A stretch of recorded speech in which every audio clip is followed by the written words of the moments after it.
예, 오늘도 이 금강경 5가위를 같이 공부해 보도록 하겠습니다. 이제 금강경 5가위의 상권이 거의 끝났습니다. 상권, 하권 32분으로 구성된 게 금강경입니다. 이 금강경을 32분 상하로 나눈 사람이 소명태자, 우리가 잘 알고 있는 양무제, 달마대사와 양무제에 대하. 그대 앞에 있는 그대는, 내 앞에 있는 그대는 누구요? 하면 불식, 알지 못한다. 내 공덕이 얼마입니까? 무. 그 불법의 신성함이 무엇인가? 어떤 것이 불법의 신성함인가? 확인이 드러나 있기 때문에 신성함이란 건 없다. 배고프면 밥 먹고, 추우면 옷 입고, 잠오면 자고, 목마르면 물 마시는, 다 드러나 있는데 뭐 신선함이 있겠는가? 내 공덕은 얼마고? 무. 이 무가, 이 양무제는 없다로 해석했겠죠. 그러나 무 할 때 이거 누굽니까? 달마대사가 무 할 때는 없다는 게 아니. 역시 불식과 다름없는 게 그대의 공덕은 알 수가 없다. 왜? 어떤 마음으로 공덕을 지었느냐 이거. 무주상 보시로 했는지 유주상 보시로 했는지 알 길이 없다. 그러니까 뭐지? 그러고 당신 앞에 있는 그대는 내 앞에 있는 그대는 누구 했을 때 불시 왜 알겠노? 부모에게 나기 전에 어떤 것이 참나야 든고 그런 나를 내가 어떻게 알아? 그거 알면은 벌써 아마 도통한 거지.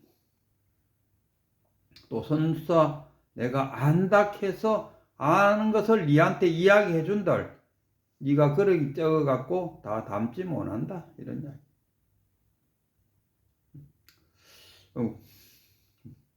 무슨 이야기 하다가 그렇게 되니까 모르겠다. 일단 금강경, 이 금강경 그 상하 그 하다가 이 32분으로 누가 나눴는데 그 이야기 하다가 글러가 버렸네. 32분을 나눈 사람이 바로 양무제의 아들 소명태자가 나누었다. 이도 32분을 나눴는데 상하군으로 볼 때 상권이 쉽게 말하면 금강경이고 나머지는 금강경에 대한 보충 설명을 하고 있다. 이렇게 보면 되겠죠. 그래서 이 금강경을 어렵다 하는데 어려운 게 없어요. 정말 이 금강경은 쉬운 경전. 쉬우니까 지금 불교계에서는 이 소위경전으로 삼고 있다 이거 아닙니까? 소위경전이란 것은 뭐냐? 의존하는 가장 첫 번째 경전이다. 뭐 쉽게 말하면.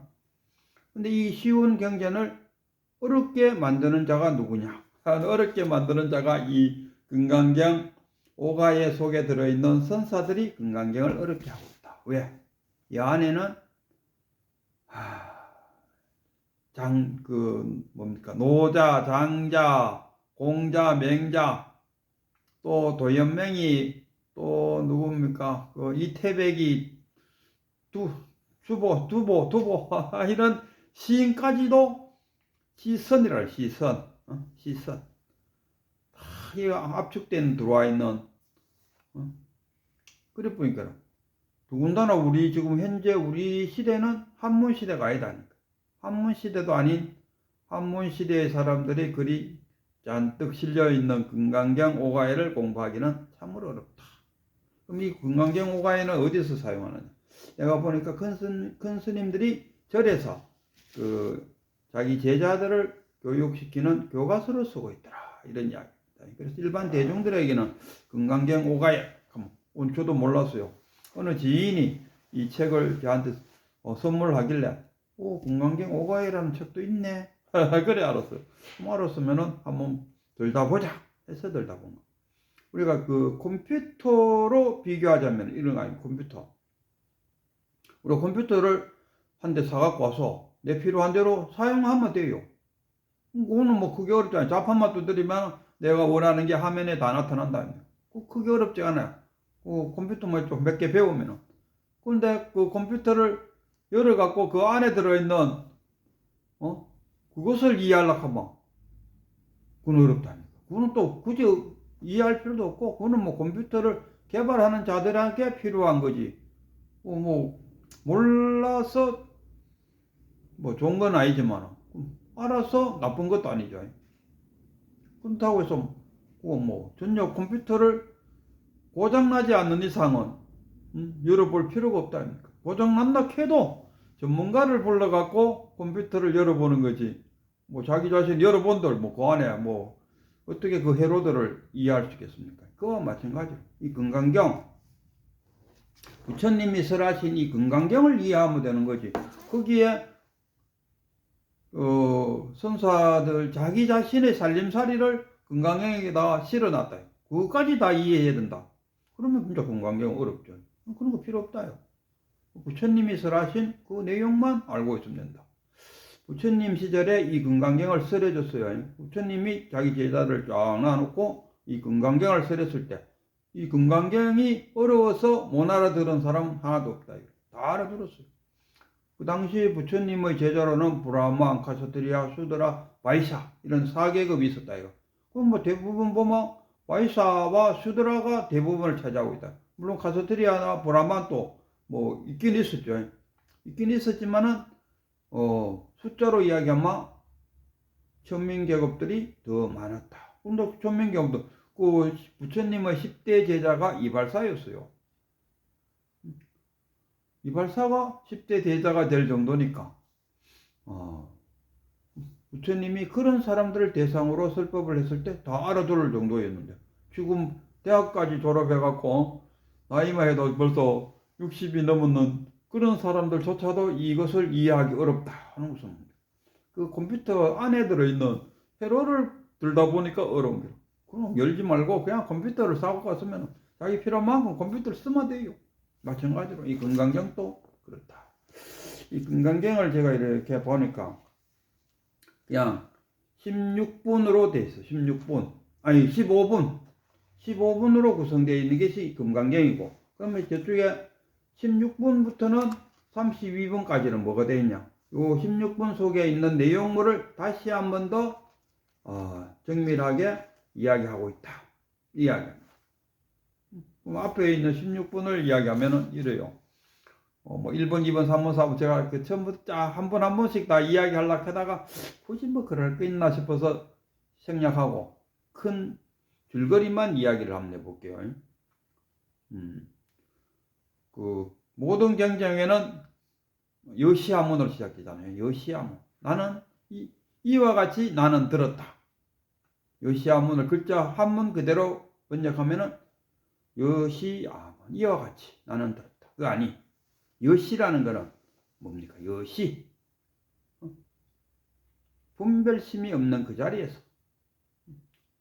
여시, 아문. 그러니까 내 편견심 없고, 큰 스님이나 경전을 읽을 때 자기의 생각을 빼야 됩니다. 특히나 큰 스님한테 가서 법문을 들을 때, 저 스님이 법문을 잘하고 있나? 또는 뭐, 저 스님 하는 말이 진짠가?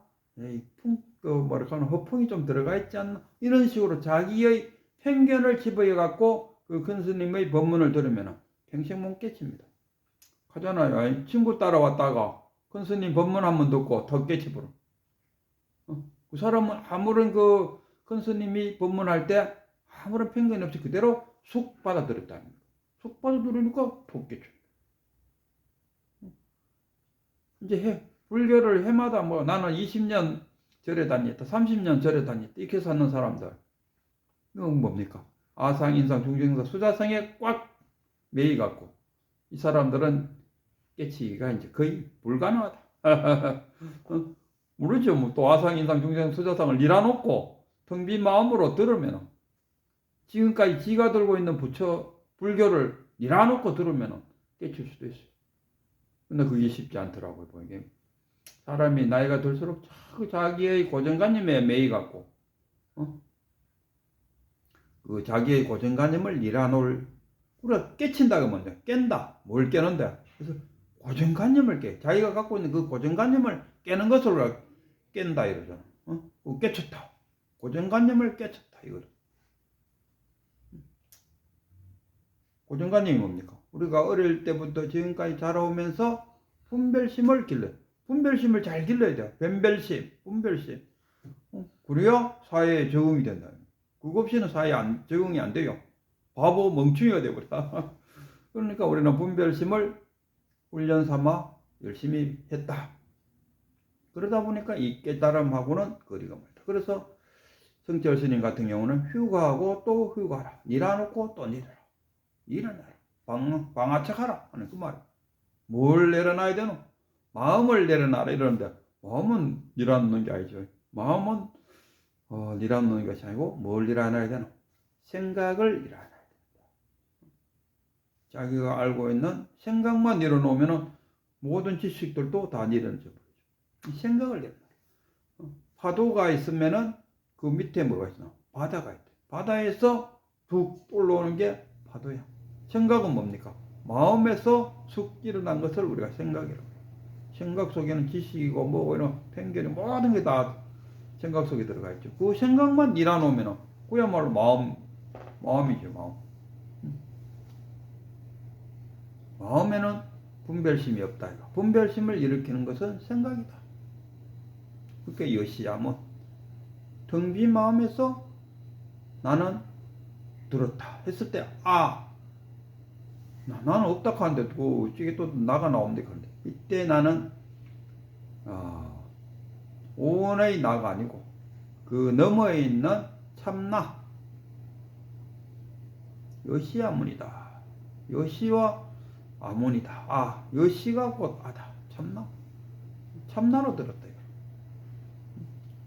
텅 빈 마음으로 참나가 이경을 들었노라. 이 말은 여시야문 하면 아자가 누굽니까? 부처님의 시자인 아난으로 생각하는데 아난이 아니 이때 여시야문 할 때 아난 아니 참나로 들었다. 분별심 없는 참나로 이경을 들었노라 이야기. 그래서 좀 이제 금강경이 시작되죠.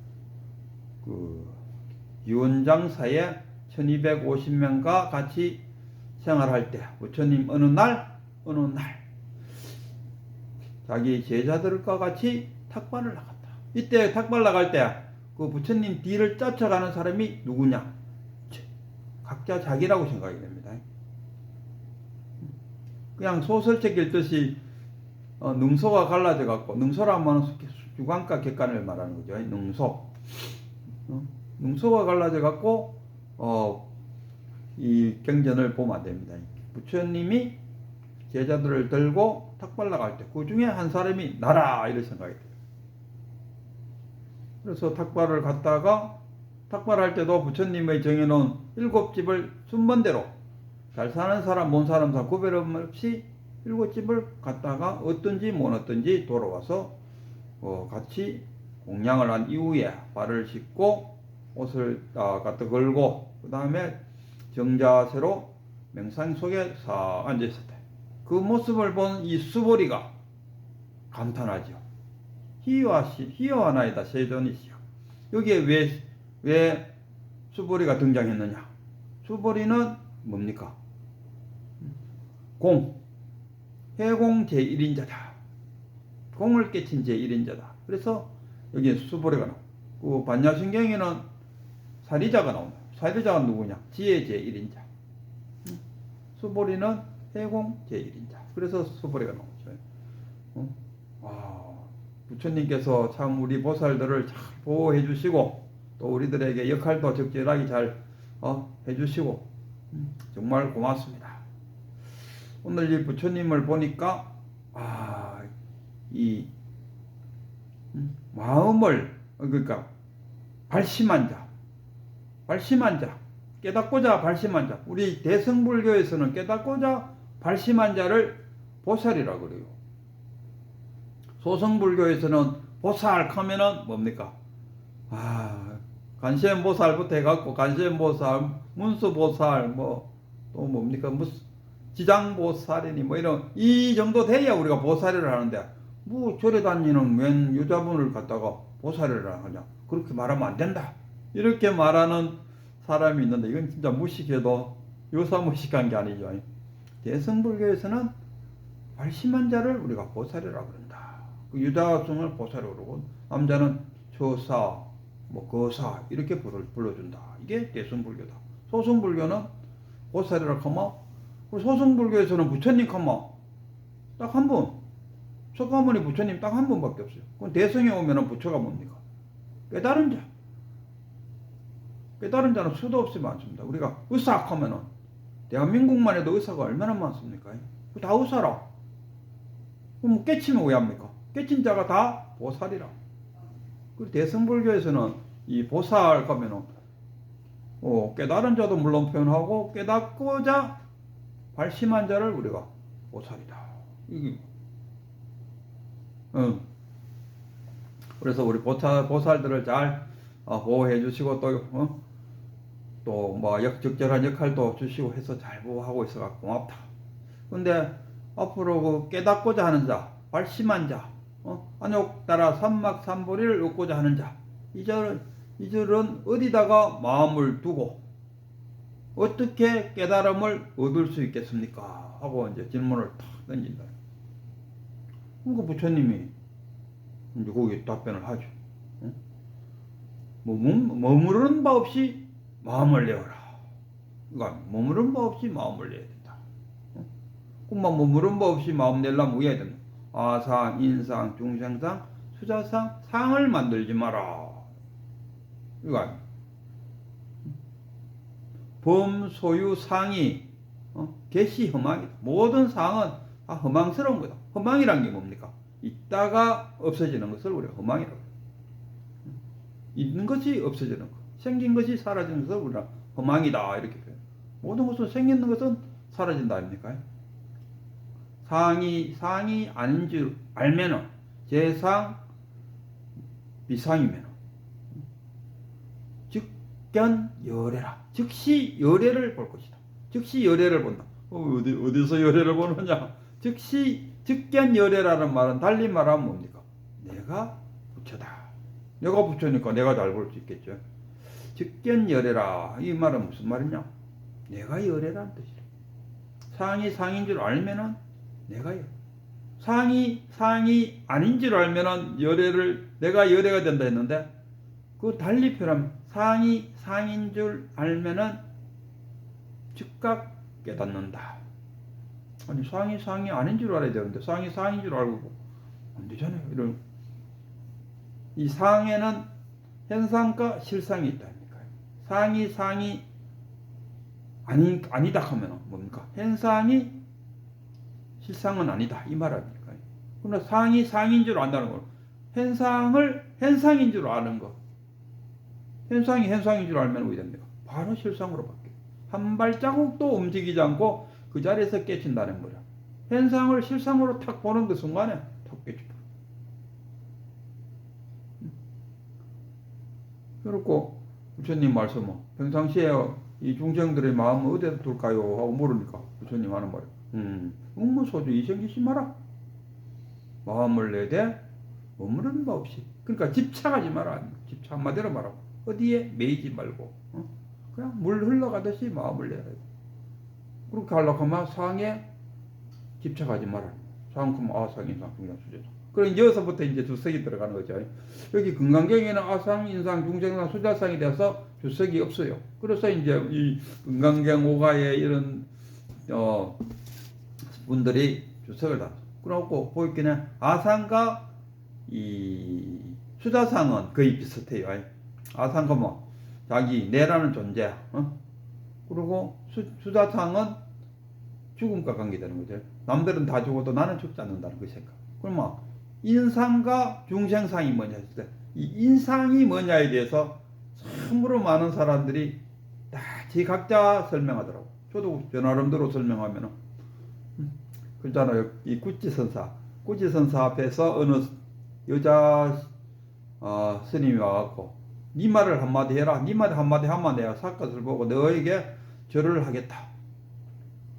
네 말을 하라겠다. 구찌선사가 끝내 자기 말을 한마디 못 했어요. 저도 이제 아상에 대해서 아상, 인상, 중생상, 수자상에 대해서 그럼 인상에 대해서 나도 내 말을 한마디 하겠다 이러면은 저는 인상을 어떻게 보고 있느냐. 이 우주 만물통 모든 것들이 인간을 중심으로 구성되어 있다고 생각하는 것이 인상이다. 저는 이렇게 보여요. 그럼 인간을 중심으로 구성되어 있다고 생각하는데 좀 더 안으로 들어가면 뭐겠습니까? 이 우주 만물통은 나를 중심으로 구성되어 있다. 이게 인상이다. 저는 이렇게 보여요. 중생상은 뭐냐? 이 중생상도 좀 많이 이렇게 중첩되더라고. 저는 어떻게 생각하냐면 좋은 거는 내가 하고 나쁜 거는 네가 해야 된다는 그 생각. 무슨 일이 있으면 연극 같은 거 하면 주인공은 내가 하고 엑스트라는 너희들이 해. 이 생각, 이게 중생의 생각이다. 저는 이렇게 표현해요. 그러니까 이런 상들을 갖지 말아야 되지. 그러니까 이 상을 갖지 말라는 말은 화생, 인상, 중생, 수자상이 복잡하게 할 것 없이 상을 갖지 말라는 것은 어딘가에 집착해서 욕망을 내고 거기에 끄달리지 마라. 이거 아닙니까? 그리고 편안한 마음으로 물 흘러가듯이 무소주의 생기지 마라. 이거 그렇게 평상시에 살고 그 다음에 어떻게 이 마음을 항복받을 수 있겠습니까? 하고 물으니까 부처님께서 부처님 살아생전에서는 거기 뭡니까? 열반경에는 뭐라고 되어 있습니까? 팔정도를 닦아라 이렇게 되어 있어요. 수행 방법으로서 팔정도를 강조했어요. 그러나 이제 대승불교로 넘어오면서 금강경 속에서는 부처님이 뭐라고 말하느냐? 육바라밀을 닦아라. 그래서 육바라밀 중에서 가장 첫 번째가 보시, 지계, 인욕, 그 다음에 정진, 선정, 그 다음에 반야바라밀 6개 아닙니까? 선정하고 반야바라밀이 구별하기가 좀 어렵대서 요새는 오바라밀로 표현하는 분도 꽤 많아요. 육바라밀을 닦아라. 그 중에서도 보시바라밀을 닦아라. 보시를 할 때 무주상 보시를 하라. 이게 금강경의 핵심이에요. 그러고 나서 이제 조금 더 하면 이제 수보리야, 내가 아라한을 얻었느냐? 부처님 시절에는 최고 계급이 아라한이었어요. 그때는 소승이니까. 그리고 어떤 분은 이걸 갖고 부처님은 소승불교만 가르쳤다 이러는데 깨친 분이 소승이 대승이 어디 있습니까? 따라오는 제자들의 근기에 맞춰서 이야기를 하다 보니까 소승까지밖에 이야기를 못 해주고 갔다. 그럼 법화경 설할 때 다 도망가pus다 이런 이야기 합니까? 부처님 시절에는 그 제자들이 근기가 낮아갖고 소승불교도 개우 소화할 수 있었다. 유마경 같은 데 보면은 부처님의 10대 제자 전체라를 소승자로 아예 막 취급해버렸어요. 그래갖고 유마경한테 많이 혼나죠. 그 부처님의 10대 제자들이 유마거사한테 쩔쩔쩔 맨날 그 쩔쩔쩔 매는 이유가 뭡니까? 부처님의 10대 제자가 그 당시에 그 아라한 수준이 아라한 수준이다. 수다원, 사다함, 아나함, 아라한 이거 아닙니까? 아라한 수준에 머물릴 수밖에 없어. 부처가 되어야 되는데 부처는 못 되고 아라한 수준에 머물러 있으니까 이 유마경에서 보면은 유마거사한테 부처님의 10대 제자들이 다 쩔쩔쩔 맨답니다. 유마거사님 그 백문안 갈 때 서로 안 갈라 간다요. 그래서 할 수 없이 문수보살이 대신해서 가서 불의법문을 듣고 온다. 이런 이야기. 그래서 그 부처님이 묻는다 이거. 수보리야, 내가 얻었는 거 있느냐 이거라. 그러니까 수보리가 얻은 것은 없습니다. 왜? 부처님이 깨치고 보니까 모든 중생은 다 뭐가 있습니까? 불성을 갖고 있다. 자기 안에 있는 꾸잡 내면 돼. 어느 아줌매가 아침에 일어나 보니까 등불을 들고 부엌에 가 보니까 부엌에 불씨가 꺼졌어. 그래갖고 등불을 들고 옆집에 가서 그 집에 있는 불씨를 들고 오려고 갔다요. 좀 바보 아니가요. 요 등불 여기가 불인데 이 불에다 붙이면 되는데 바보 이 불인지도 모르고 들고 갔다가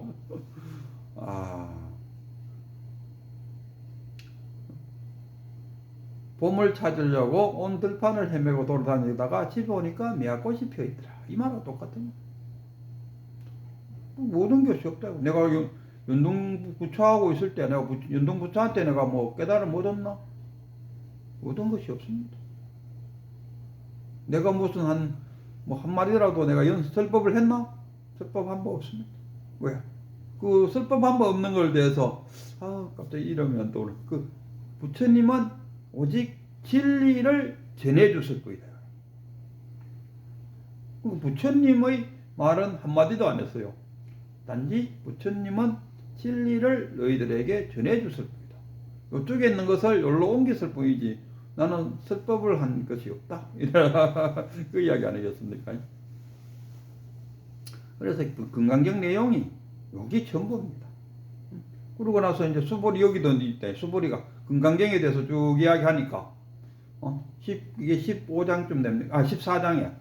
이제 부처님이시여 이 경 이름을 뭘로 할까요? 하니까 금강경, 금강, 반야, 바라, 경으로 하라 하고 이제 줄이면 금강경 아닙니까? 금강경으로 하라 하고 금강경에 대해서 쭉 설명하는 수보리가 슬퍼서 울었다.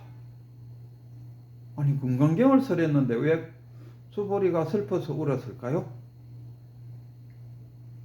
여기 보니까 이 주석서에도 보니까 이런 주석서에도 보니까 왜 수보리가 슬피 울었다 했는데 왜 슬피 울었는지 아니 금강경을 설했는데 좋아서 기뻐서 울었다 이러면은 이야기가 되는데 슬피 울었다. 아니 부처님이 금강경을 설하고 이 이름을 금강경으로 하라 했는데 왜 수보리가 슬피 울었는가? 저는 이렇게 생각해 보니까 지금까지는 이 수보리가 소승불교제 그러니까 아란이 된 데 갖고 좋다고 룰루랄락하고 있었는데 부처님의 금강경 강의를 딱 듣고 보니까 아이고 이거 내가 아란밖에 안 되었네. 이제서야 그 부처님의 그 가르침을 듣고 나도 이제 부처가 돼야 되다는 이제 발심했는 거예요. 지금에서 이 수보리가 부처님보다 나이가 많아요. 응? 수보리가 이제서 부처님 말씀을 듣고 그러니까 쉽게 말하면 헛공부했다 이거라. 헛공부. 헛공부라 하기보다는 낮은 공부를 하고 있었어요. 겨우 안 되는 공부를 하고 있었다. 그러니까 나이는 벌써 이만큼 됐어요.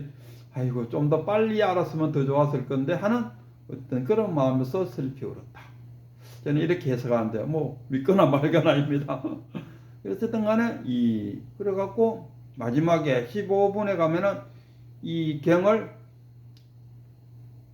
이상 정멸이잖아. 이상 정멸. 15분에 이상 정멸. 이상 떠날 이자 상을 떠나면은 정멸이 뭡니까? 우리가 잘 아는 열반이잖아요.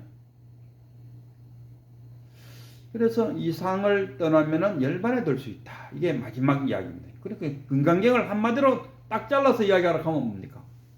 이상정멸이다. 딱 한마디로 말하지고 반야신경을 딱 한마디로 말하면 오온계공이다. 딱 한마디.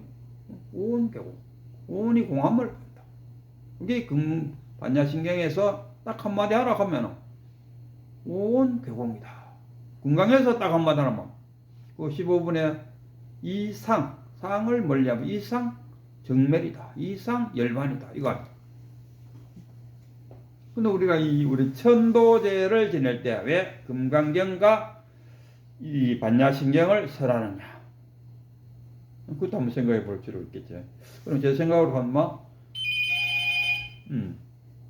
반야신경하고 그 금강경 반야신경은 뭡니까? 깨달아라 이거 아닙니까? 깨쳐갖고 우체되어라. 그 금강경은 뭡니까?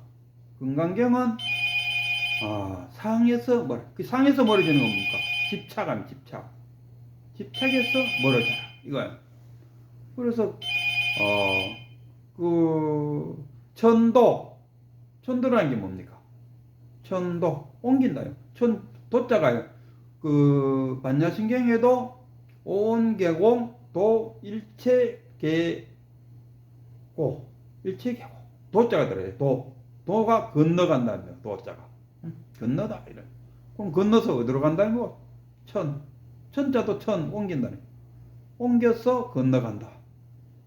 그 반야신경에 보면은 차 안에서 피안으로 간다 이거 아닙니까? 아제 바라성 아제 모지사바.